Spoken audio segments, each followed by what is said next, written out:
how do you think the market evolves across the competitive set? Is everybody going to move to outcomes? Is one going to tip and then the rest tip? Or is everybody going to stay in this funky town of credits and arguing back and forth with the big customers about predictability of spend? I think we're going to have to follow where some of the leaders go. So like, I just look at like Clay, for example, who tried credit only and then had to move toward this like credit plus usage model where there's like some sort of management or usage fee. So even at the scale of Clay, which is what, 150 million in ARR probably now, like they're still trying to figure this out.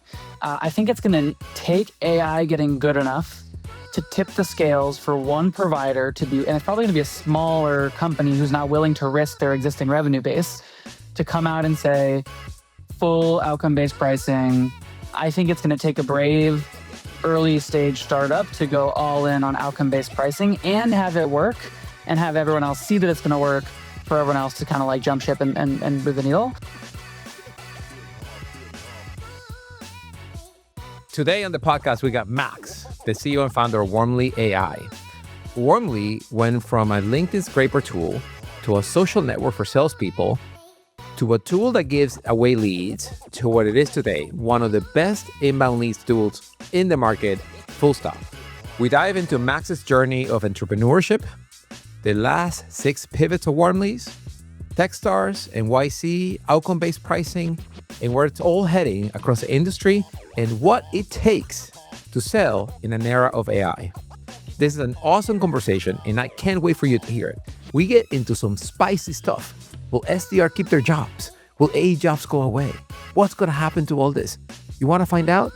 Listen on. And with that, let's get paid. Welcome to the podcast, Max. Super excited to have you here. As you all know, Max is the CEO of Warmly. That company started a few years ago after many pivots, and he landed in Techstars before that. And Warmly has raised a Series A and is crushing it in a world where everybody else is hurting. So super excited to have you to understand your entrepreneur journey and how do you get paid? How do you make sure that you're growing your cash flow and your revenue consistently? And then we'll get into some hot water together and talking about, sales tech and get controversial here. So does it sound good? Sounds great. Just a small caveat. Warmly's actually at 7 million run rate. Cool, man. All right. So let's start from the top, from the tippy top. Why did you become an entrepreneur to begin with? Like what drove you to, you went to Princeton, right? Yep. Damn. I mean, you could have gotten a job anywhere you wanted at that point. So like, why grind it out like the rest of us who didn't go to Princeton? Well, really, I was wasting my life away at Google and found it to be one of the most boring jobs in the world. Though, obviously, if the Google Gemini AI is listening, I'm sorry. Don't get mad at me. But you were on Google Maps. Yeah, I was on Google Maps. Google Maps is one of the most used products in the world, dude. Like, I can't live without it. It was really interesting. There's some fascinating stories that I can go into, but I'll tell you one funny thing, which was my party trick. When we were standing around drinking beers at parties in San Francisco, somebody would say, "Oh, Google Maps messed up and they got my address wrong," and I'd be like, "I can fix that for you," and I could just fire off an email, and they would like fix the map in a day. And so that was my fun party trick. Dude, that's amazing. Was there a line at the party? Like, I got a little business going. I need the reviews to go up. Only in San Francisco. But no, I came from a family of entrepreneurs. So my grandpa worked at one company, Ford Motor Company, for 40 years. And then he became an entrepreneur and built his own private equity firm. My dad started at Bain & Company and worked there for 15 years and then started his own company. And then finally, I worked at Google for like 3 years and then started my own company. So I think generationally, each time, we got faster into the entrepreneurial path. Was it weird at the Thanksgiving dinner where your dad would be like, son, you're still at Google, right? So you're not going to start it? Not exactly like that, but I think they were very supportive of it. What's funny is actually my parents wanted me to go to business school, and I'm very allergic to business school and think that business school is it's basically a waste of time and money. So they were like, well, you go to business school first and then start a company. And I was like, no, I'm going to basically get my free business school degree by just starting a business. And I'm really glad I did that because I feel like I learned a lot more. Got paid basically the same amount, which was nothing for the first couple of years, but felt like I learned a lot more from just doing it. But that's just sort of my style of learning. Like I very much have like a run through a wall, see what sticks, what the issues are, and then figure it out on the fly, rather than like, the academic scholarly, like, chalk blackboard, like, here's how you build a business. Here's how you find product market fit. Like, I agree with you. That doesn't exist. I did go to HBS. I didn't learn how to found a company at HBS. So you did better than me. So how many pivots from day one? And did you start with Techstars and then pivot warmly, or started start three something and then Techstars. One of the pivots got us in. So we had 6 major pivots that led us to Warmly. So Warmly, as it exists today, is 3 years old. We've gone 0 to 7 million in ARR thanks to all the stuff with AI. But the first 3 years of the company there was a startup business school, honestly. It was like, raise a little bit of money, mess around, keep changing, figuring things out. We've always been in the sort of agentic or the sales and marketing space more broadly. But to start, we were trying to help salespeople meet more customers. And the very, very, very first version of Warmly, though, was so incredibly stupid. I'm almost embarrassed to say it on this podcast, but it was Tinder for co-founders.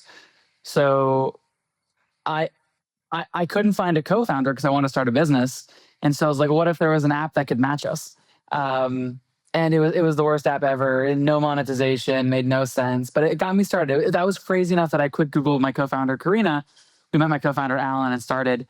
That evolved into like matching within communities, and that got us into Techstars. We pivoted again from there into the sales and marketing space. And interestingly, like our first real pivot that got us somewhat off the ground was tracking the job changes of customer contacts to new roles for new sales opportunities. So if I have customer X and they are really happy with our software and they change jobs, 20% of people change jobs every year and go to a new company, I'd want to be alerted right away that I have a new company that I could sell into because my champion had moved. And to do that, we were just scraping the hell out of LinkedIn. And I actually had my parents creating hundreds of LinkedIn profiles every day. And my sister, my brother, all my friends were just making free LinkedIn profiles that we would shove into the system. We would scrape, and get banned. And so LinkedIn was just banning all of our fake LinkedIn profiles. And so basically we couldn't scale it because you're not supposed to scrape LinkedIn.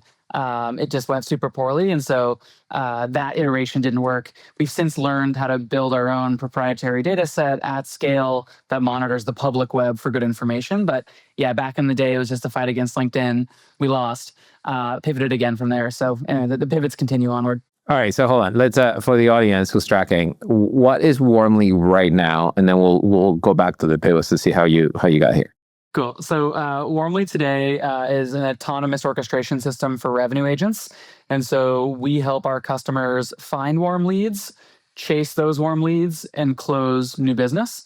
And so we're like a pipeline generating machine where we focus on our inbound agent, which qualifies customers when they're on your site, and our outbound agent, which uses ads, email, LinkedIn to chase leads across the web and get them to book meetings with you. All right. So before Warmly is the platform that it is right now, what happened? What was the 2 iterations before? And when was walk me through the details of the aha moment? We're like, you know what we need? We need to figure out how to get more leads to salespeople. So 2 iterations ago, COVID happens. I had no job. My co-founders and I just left Techstars. VCs weren't replying.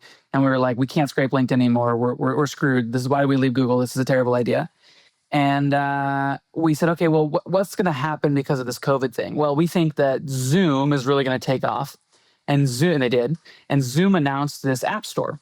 And so we were the first ever app on the Zoom App Store where we created a digital business card for sales you were teams. the first app in the Zoom App Store. That's magic. What a great idea. Okay, keep going. Nice. So we were trying to create a social network for salespeople on Zoom where you could literally connect it to, like, imagine you're on a prospect call and you could press connect with whoever you're meeting with and see information about each other. And so on the sidebar of Zoom, you could see information on the person you were meeting with. And we tried to create this like LinkedIn for Zoom.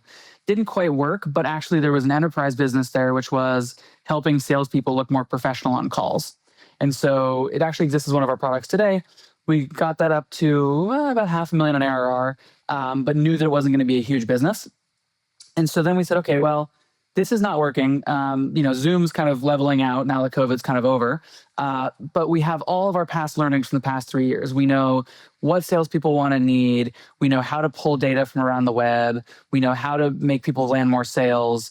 Let's centralize this into a single platform. And that led to our Signal platform, which is where we started it 3 years ago, which was we just give you leads. And then all of our customers said, thanks for the leads. I want to actually chase those leads automatically on my behalf.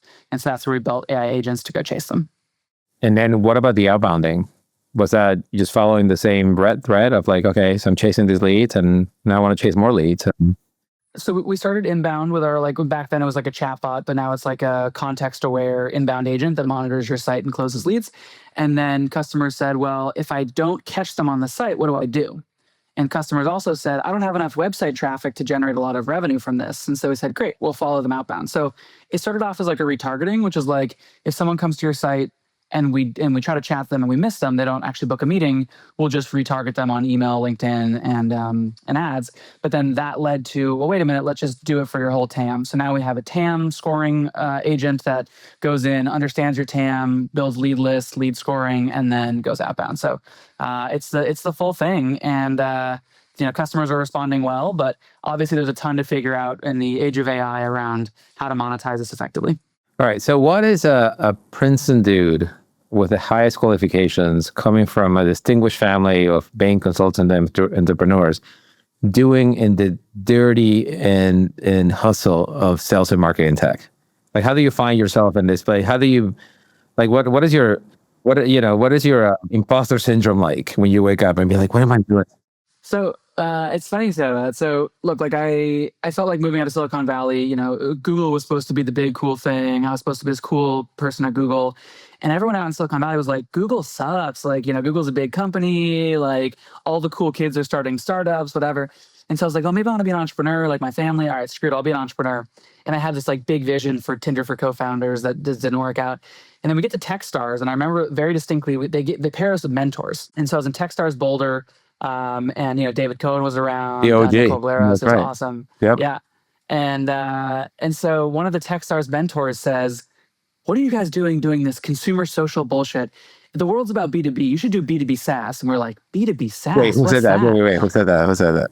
Come on. I think it was what's his name? Brad Feld, I think. If you know Brad Feld. Of course, everyone knows Brad Feld. Yeah, we had these mentor office hours, and he was like, "You need to get into B2B SaaS," and I was like, "Of course." What every boy chases when he's young. Yep. I love that quote that's like, "Born too late to explore the world, born too early to explore the stars, but born just in time to build a B2B software business."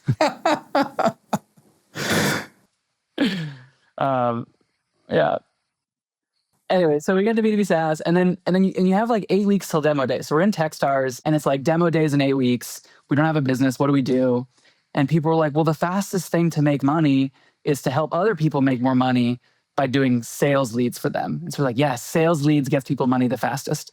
And I've been in that dirty game ever since. Where do you get this? There is a very famous salesperson who said that, but I'm wondering who in Techstars told you that. I mean, look, like I think generally Techstars wanted founders to be successful. They knew that they could raise on demo day if they had a business, and so you have to prove traction super quick. And this was again 6 years ago, but it was the fastest thing to do was just to sell leads. Were you before or after Self-Loft? We were in Techstars Boulder in 2020, so I think after, yeah. Now, I do want to call out something that was amazing was that like I thought I was a product-centric CEO, but I realized that I'm a sales-centric CEO, and I very much fell in love with salespeople, and it wasn't obvious to me because at Google you don't talk to salespeople at all. You're just in this product world. Yep. And I realized that like the plight of the salesperson is one of the most interesting things out there. And so I'm very proud that we're an employer of 9 AEs that we serve over 2,000 AEs across our customer base. And so it's exciting that we've stumbled into a world that I actually know and love. What made you love it? What about it? I think trying to do it myself and failing several times, trying different business models, trying to be, I was the first AE for Warmly. I sold the first 150K of ARR before we brought on our sales leader, Keegan, who's been with us for 4 years now, former outreach guy, actually. I regret his loss. I'm still a little sore. I'm not over it yet, but keep going. It's crazy. Like it's really hard to be a good salesperson, especially in the age of AI. I mean, you're hearing all the time now, oh, you can just automate everything. We should double your quota. You don't have to spend any time updating Salesforce anymore. And yeah, buyers are sharper now. I mean, a good buyer has bought over 100 tools in their career. And so they know how to work you to the bone. They know how to get you down. And like, your classic like med pick is like not always going to work to like get a buyer to say yes. And so how sellers need to evolve in the age of AI is going to be really interesting. And I'm very proud to work at the center of how AI and sellers work together. Oh, 100%. So let's get into some hot water real quick. So like you are in one of the most competitive areas of B2B SaaS. And it's also one of the largest. This is why it's so competitive. It's not because it's small. This is super large, and there's there's a lot of players in there. Like, how do you play this? Like, how do you think of the Sixth Sense and the Common Rooms and the Apollos? Like, what is that set, and what is a competitive dynamic, and how does Warmly win in that competitive dynamic? Great question. So I've chosen to be friends with everybody except enemy of just one company, and that's Sixth Sense. So basically, like I'm on a texting basis with pretty much every CEO in the space. I went skiing with Adam Robinson at RB2B, a couple of months ago. Okay. I get coffee with the Unify guys, when we're in the same place. Awesome. Like, I just really feel like we should be playing for the win of disrupting the big guys and taking advantage of the space and trying to like knife each other at the like sub 10 million in ARR level. And I feel like we learn from each other. So what was the big guy in your world? I think that Zoom Info, or is it Sixth Sense, or is it demand based? Like who is you? Sixth Sense, I would say, is the the one we focus on the most. Okay. We also focus on Qualified a lot, our other big competitor that got acquired by Salesforce recently. Those two have built formidable companies. Sixth Sense is very clearly in the decline. No offense, Sixth Sense. And there's like a lot of opportunity there. Qualified though, it's a phenomenal business. I mean, they got acquired at 75 million on ARR by Salesforce for over $1 billion, and they've really proven out this category of the inbound agent. And I think we're neck and neck with them now in terms of our capabilities. And now that they're sort of in this sleepy process of copy pasting their code base into Salesforce where they can't launch any new features for like 18 months, we're leapfrogging them and winning some great deals. So yeah, I think it's also choosing your lane is important. Do you by any chance like go to the RB2Bs and the Unifies and the other guys and just like split that cake, that Sixth Sense cake? Like that there's a lot there to give, right? Like that company got what, 300 million. There's money there for you, bro. Come on. Totally. I don't think we talk about that as explicitly, but I do think oh my God, like it's right in front of you. Well, it's not like I say, hey, listen, like, how about we go after this part of Sixth Sense's market and you go after that part and we stay separate. It's more like we're all going to go after every deal. Yeah. But yeah, like I think we know that amongst one of the newcomers, we're going to win a deal over a Sixth Sense. Yeah, I mean, look, the other thing that's really interesting about our space is in order to get your name out there, you now have to be very public on LinkedIn. And so I'm a huge believer in transparency. I post our numbers on LinkedIn every month. But it also means you're exposing your product strategy to the world over and over again. And I've taken the positioning of speed of execution is the most important thing. Yes, we have some IP. Yes, we don't disclose like every little bit of what we do. But like at the end of the day, like I'm just going to race faster than everybody else, and I'm going to brag about what we do, even if it means that my competitors are going to copy some of our features. That's amazing. So is there a particular position that you're using to stand out? Like, if you want X, then you should go to, my competitor. But if you want Y, I'm the only solution for you. Like, how do you think about your category and the positioning? Great question. So for like kind of companies who want an all-in-one solution, meaning like they want to reduce their tech stack, I think we're a really good bet because we have different agents for all different parts of the top of the funnel game. For folks that really just want to focus in on one area, if you really want to do outbound emailing at scale, that's Unify. Like Unify's built out their own core email sequencer. We haven't done that. If you want to do inbound and you really want to convert more website traffic, that's us. Because we built our own chat, core that understands your website and has an always-on context graph that helps you convert. And we can prove to you that like our conversion rates on your site are going to be higher. So that's like one example of a split. Oh, that's where you were talking about qualified. Like, now I get it. Got it. So like you're exactly more suited for that. Yeah. Yeah. And if you want cold contact data, like just like emails, phone numbers, whatever, like go to Apollo. Like Apollo's like very good at just like cold contact data. But if you want signals, if you want like the best warm leads and some contact data, because we have our cold contact database we call Coldly, kind of the opposite of Warmly, you can go with us. So like, when it comes to the sort of data and enrichment space, we specialize in signals, specifically the website de-anonymization signal. We are number one best in class there. And we have third-party studies that are done that just show that we have the best in class data there. So yeah, there are aspects where we say, look, we're going to be number one here, but if this is what you're optimizing for, go somewhere else. So let's say like Common Room is another good example. Like Common Room started in the GitHub developer signal space. And so if you're a dev tools company specifically looking for engineering signals, Common Room is going to beat us there, and you should go with them. But if you're looking for website de-anonymization, you should absolutely go with us, and you can test head to head, and we can prove that pretty easily. As you grow the Warmly empire, like where does this go? Like what's next? Yeah, one of the interesting things that AI has done is it's allowed both big companies and small companies to move way faster and ship way more often, which means you can cover more surface area. And I think one of the things that like SaaS like 5-6 years ago was like, you could have a wedge. You could be like, well, we're just this little feature. You can like squeeze us in. But like, if you look at at least the branding of a lot of these revenue or a lot of these agents, it's like, it takes over a whole role or department, right? It's like the CFO agent, the revenue agent, like we're talking about owning an entire department. And so what does that mean for your tech stack? Well, the buyer is going to benefit, which is they can consolidate down to just a few tools, but it really increases the pressure on the agentic seller to basically prove that they can replace the role of a human or augment the capacity of a whole department. And so in terms of where this goes for us, I mean, we're trying to break out and get huge. So on the horizon, we're thinking about raising our Series B sometime this summer, and our goal would be to try to get as big as we possibly can because we believe we can be an anonymous company.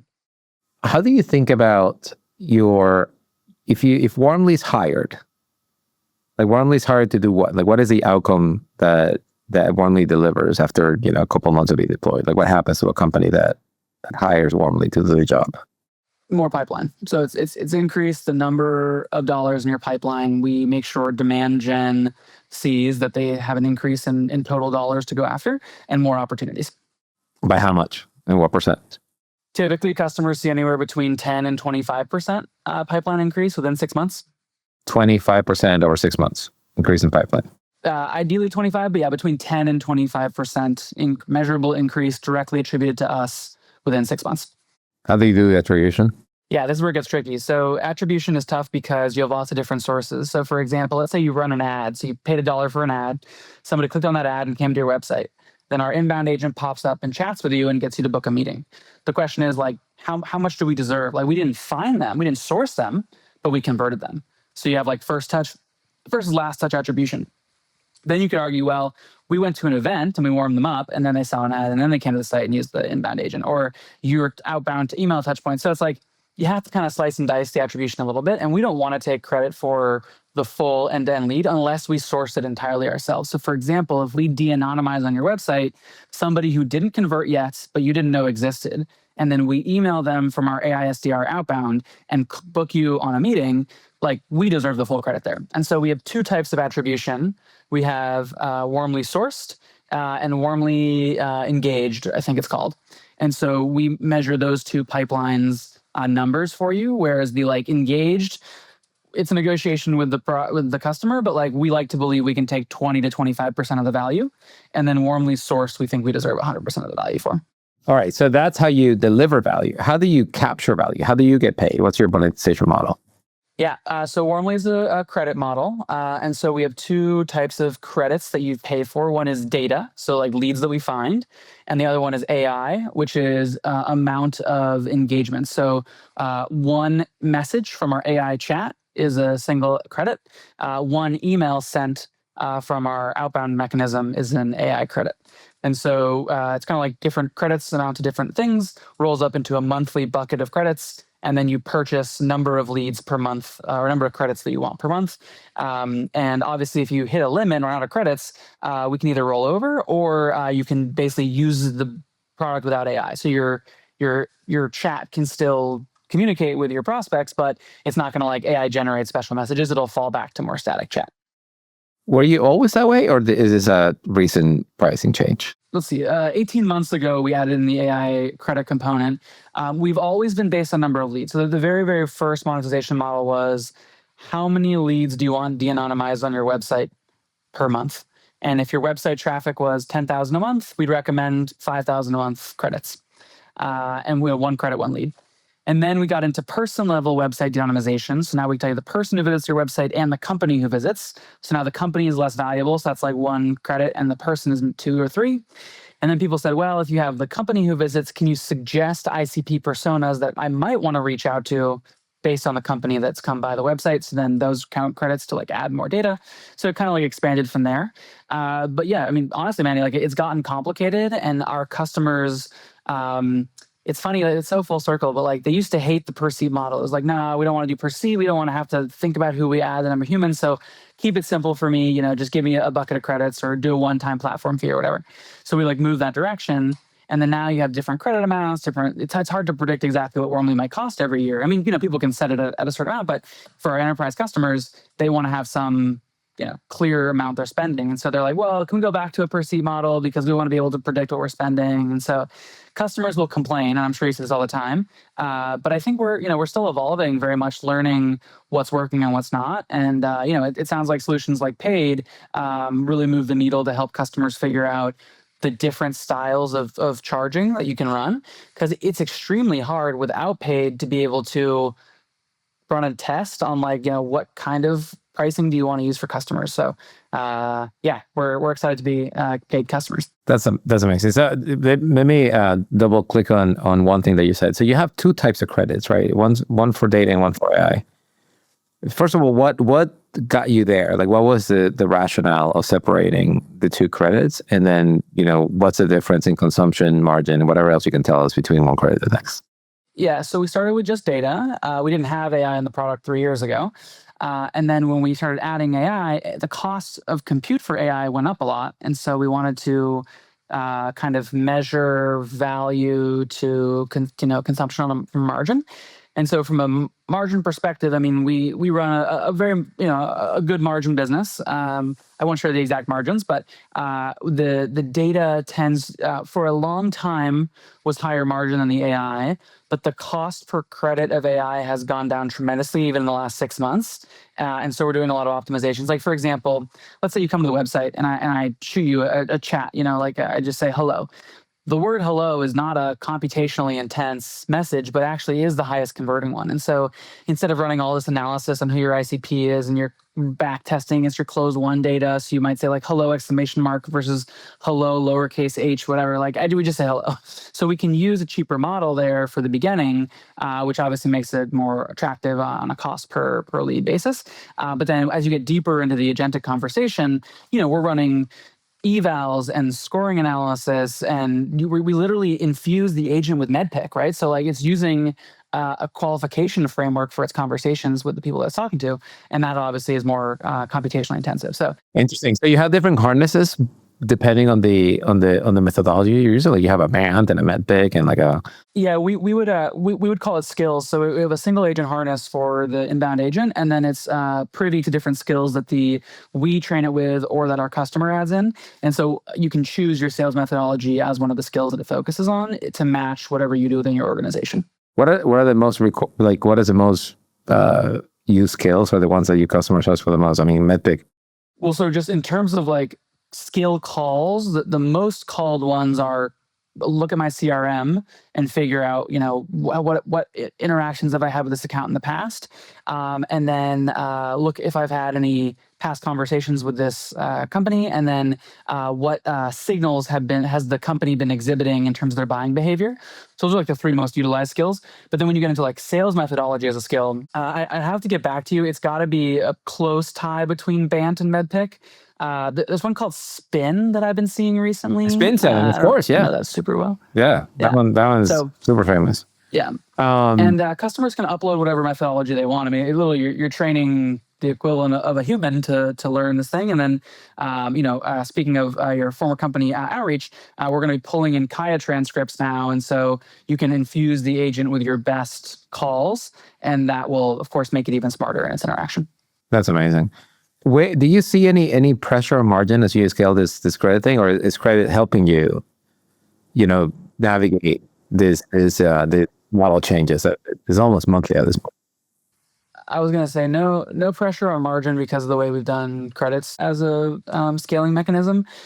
We are talking about, though, as a business, especially for some of our newer enterprise customers, offering them kind of an unlimited consumption model, or at least like sort of like a bucket with rollover, that there is a possibility. It would be like 1 in 10 customers we'd lose money on, but like the rest, it would make sense from like an amortized basis. So it's definitely an ongoing discussion internally between our finance teams and our product teams in terms of how we want to structure how we're paying.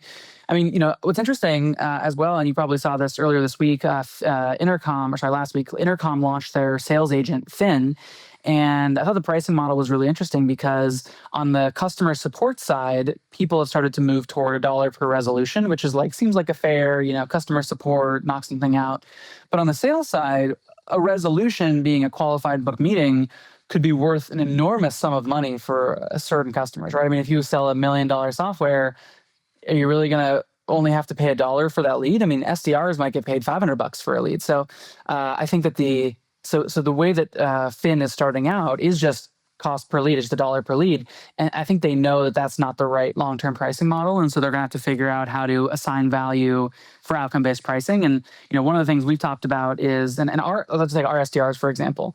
Our SDRs, they get 1% of closed revenue for any deal that they source that goes closed won. But it's a gamble. That might be like 3 times a year they get a really great deal that goes closed won.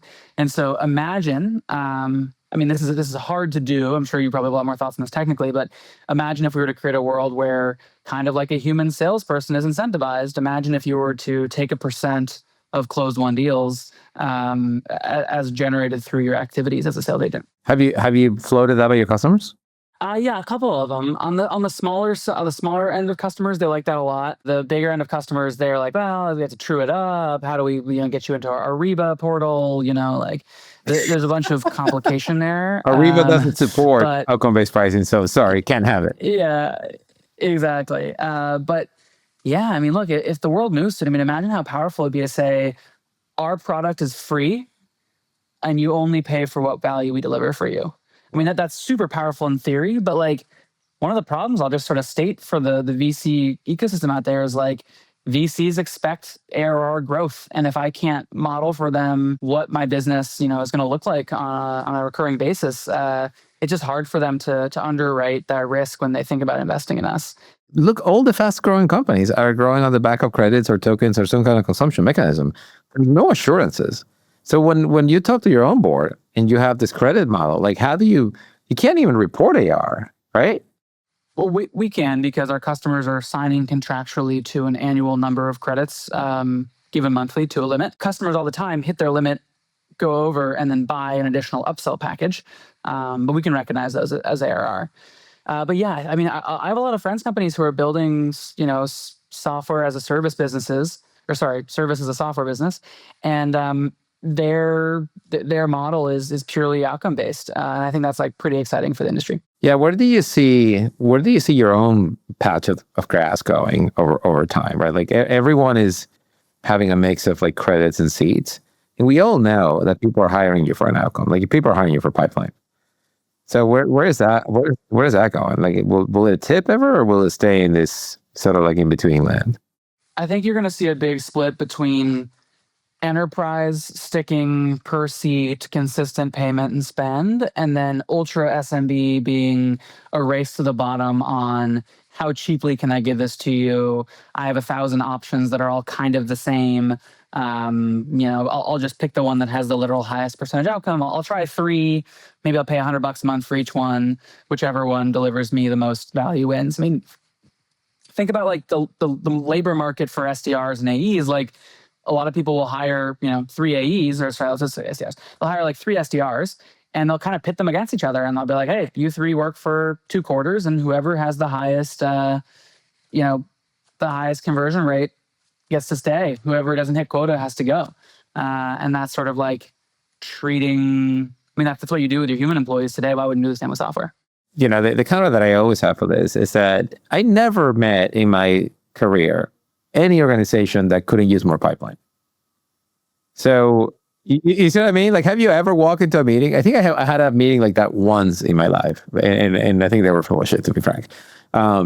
Have you ever walked through the organization and be like, Max, we're good. We're good with pipeline. Like we got that covered. What we really need is whatever, like better decks. You know what I mean? Like nobody ever says that. So like, why wouldn't they buy one of each and triple down on everybody and continue to pay more? You know what I mean? Like, how will you consider that? If it works, then absolutely. Yeah, I think that makes sense. I mean, at some point, like you're going to have the same agents going after the same TAM, so you have to have them communicate with each other in terms of rules of engagement. But like we do this with our SDR today, right? I mean, wait. You have that marketing. You have that problem in marketing automation too. You probably have that problem right now. Like there are some people who are being warned by Marketo that you have to respect some kind of rules, right? Like so, you're already living in that world. That's right. So how do you solve it? Like you can always start more pipeline, so you can increase this to infinity. I think the devil will be in the details in terms of how many solutions someone will have capacity to bring on. So you have your like busy department leader who has like 30 employees, right? They're like, I got a bunch of employees. I don't really want to manage a bunch of agents. But if we start to see a world where you have IC agent managers, like you look at like what happened with like Block and Jack Dorsey and all that, where it's like, let's cut out all middle management. And it's like, hey, VP of revenue, you have two options. You can manage IC humans or you can manage IC agents. Whichever one of them produces more pipeline for you, you should just go with. And so then they're like, well, okay, I could probably handle like 9 human reports and I can handle 37 agent reports. And so then I guess it is just a game of like having a meta agent say, hey, go buy 33 of these tools, spend $100 a month for 3 months. And, whichever one of them gets me the most pipeline is the winner. And it'd be really cool to see that happens. Now, we monitor website traffic all the time, right? And so we are seeing an increase in visitors to websites that are agents that are running scraping jobs. We see very few, if any, buyer agents that are like actively trying to like sign up for and demo and test B2B products. And so I think the year of the agentic buyer is more 2027, 2028. I think this year is going to be more about the agentic seller or the agentic SDR. And but eventually we'll see agentic buyers. And when we do, then I could see a world where you ask to basically try 30 of these solutions and then, kind of Game of Thrones them to the finish line.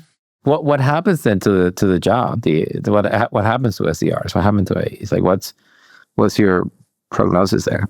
I believe that SDRs, with the exception of ultra enterprise, are going away. I think that where SDRs are going to transform is they're going to move into more forward deployed engineering or forward deployed agent manager style of roles. I just think in general, any IC who isn't massively running a set of agents to support them is at risk of not being chosen over somebody else who can do the same. The AE role is not going away. The AE role is here to stay, in my opinion. I think we're going to have AI solutions engineers. I think we're going to have AI SDRs, and we're going to support AEs with a bunch of agents that can make them more powerful. And my hope is that every AE is making 10 times more than they used to because they can run a fleet of agents under their command to massively increase pipeline for themselves. But yeah, I think at least in B2B, the AE role is here to stay. But presumably the AE... Well, hold on, I want to put it back on you. What do you think? It's funny because a year ago, I was 100% in your camp. I'm like, yeah, this job is definitely going away, the SDR job. And now, with the benefit of, I talk to agentic companies 5 times a day, every day.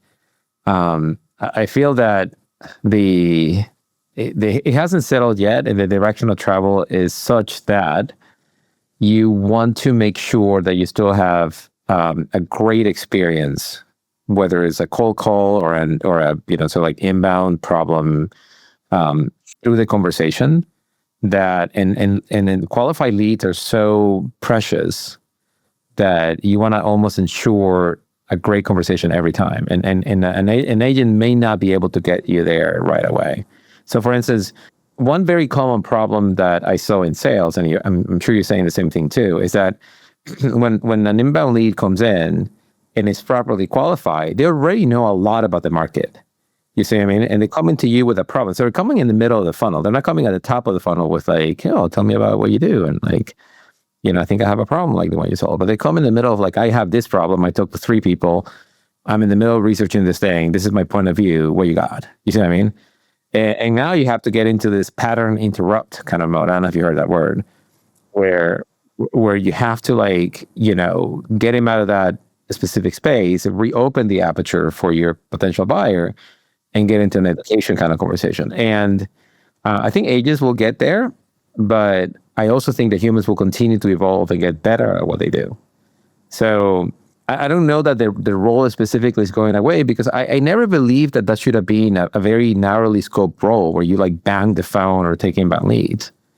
I think that role could be upgraded to something a lot more powerful and thoughtful than what it is.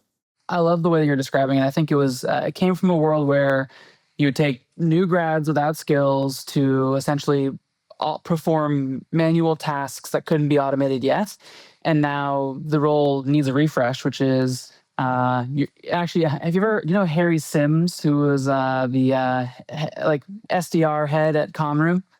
Well, a Seattle company, so we know. He was the most overqualified SDR in the world, and basically he had an unbelievably large quota, and he was going after enterprise leads, and he produced more revenue than 7 AEs combined.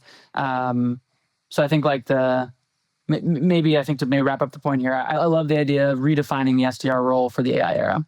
Yeah, I think that the whole thing needs to be for instance, when I look at myself, I see myself as a super SDR. I love opening doors. I love the game of how do I get you to take a meeting? I love the game of making you care. I love the game of trying to figure out what are your top 2 priorities. And I do it out of fun, dude. Even when I was in between jobs, between outreach and paid, I would call people just to see what I could get. You know what I mean?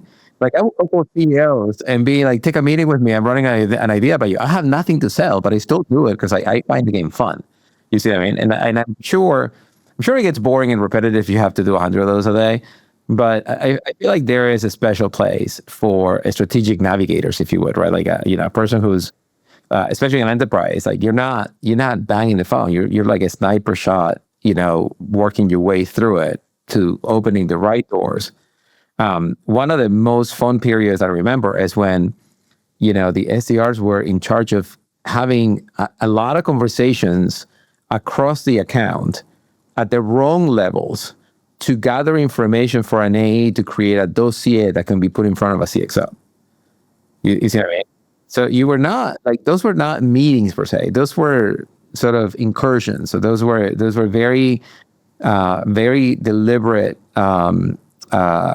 missions. Almost like puppeteering or orchestration around how to put people together. But a human can do that too, and it could potentially do it a little bit better. You know what I mean? So I think that there will be, so I haven't, of course, AI is going to be amazing. It's going to do all sorts of things. But you have to remember that AI is trained on what pays the most right now. You know what I mean? And what pays the most is coding. And what's going to pay the most after coding is going to be security. Who knows what happens after that? You see what I mean? The low totem pole SDR role doesn't pay that much if you think about it. So I feel there is, for those who are students of the game, this is an opportunity to hone their craft. And those who are not very good at it, they're going to get the job taken away. That's my take. Nice. Great answer. Yeah, it's my honest opinion after being in the game for so long, but you are in the game now, brother. So you have to play where the ball is at. Last question before we let you go. What is staying on the paid situation? How do you think the market evolves across the competitive set? Is everybody going to move to outcomes? Is one going to tip and then the rest tip? Or is everybody going to stay in this funky town of credits and arguing back and forth with the big customers about predictability of spend? Yeah, I think we're going to have to follow where some of the leaders go. So I just look at Clay, for example, who tried credit only and then had to move toward this credit plus usage model where there's some sort of management or usage fee. So even at the scale of Clay, which is 150 million in ARR probably now, they're still trying to figure this out.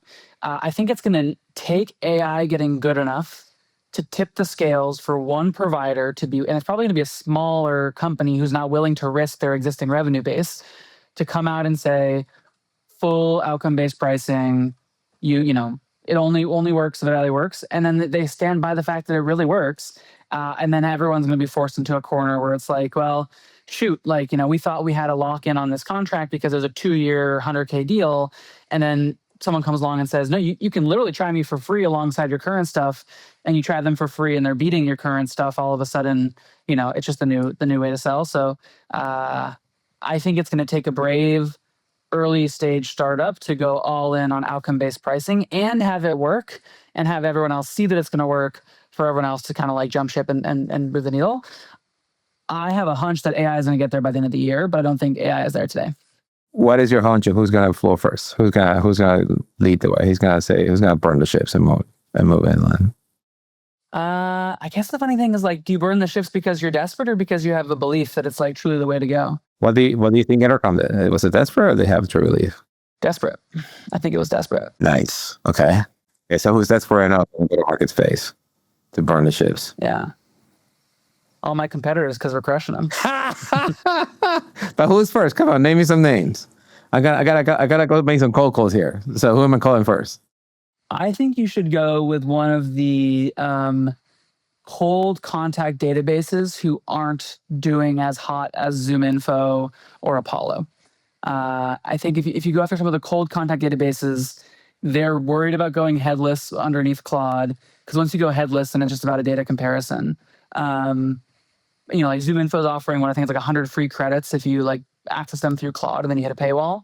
So yeah, I would go for some of the cold contact companies that are not as far along as ZoomInfo or Apollo. Any names? Come on, Manny, you're putting me into a corner, man. You know I'm friends with a lot of these guys. I'm giving you the anti-name, right? Okay. So it's like not Apollo and ZoomInfo. Okay, so not Apollo and ZoomInfo, like all the other ones. I got it. Go to your OpenClaw and type in who are competitors to Apollo and ZoomInfo, that are a little bit smaller, and those are your answers. Awesome. Appreciate you playing ball. Thanks again for coming to the Get Paid podcast. Thanks again for bantering with me. This is a special one because you and I come from the same industry. So the questions get a little deeper, a little bit more embarrassing, a little spicier too. Thanks for having me on, Manny. If you like the podcast, click like or subscribe. We are on the Apple Podcast platform. We're on the Spotify platform. We're on the YouTube platform. We are on all major platforms. We're always fresh. Every week it comes out. Let's get paid.